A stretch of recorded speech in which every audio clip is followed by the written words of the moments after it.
Municipal ఎన్నికల్లో ఓటమి భయంతో కాంగ్రెస్ నేతలు అక్రమాలకు పాల్పడుతున్నారు. ఆఖరి నిమిషంలో ఓటర్లను ప్రలోభపెడుతున్నారు. అయితే వారిని అడ్డుకోవాల్సిన పోలీసులు, ఎన్నికల అధికారులు సైతం వారికే సహకరిస్తున్నారు. కామారెడ్డి జిల్లా ఎల్లారెడ్డిలో తీవ్ర ఉద్రిక్తత కొనసాగుతోంది. కాంగ్రెస్ ఎమ్మెల్యేలు, వారి అనుచరులు ఓటర్లను ప్రలోభపెడుతుండగా మాజీ ఎమ్మెల్యే జాజాల సురేందర్ అడ్డుకున్నారు. అక్రమాలను అడ్డుకోవాల్సిన పోలీసులు వారికే సహకరిస్తున్నారు. దీంతో జాజాల బీఆర్ఎస్ నేతలతో కలిసి రోడ్డుపై బైఠాయించారు.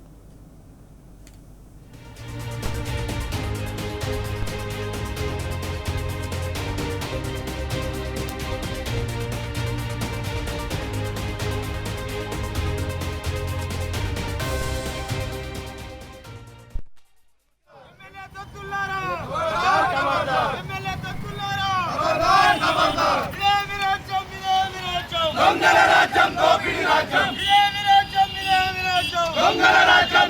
రాజ్యం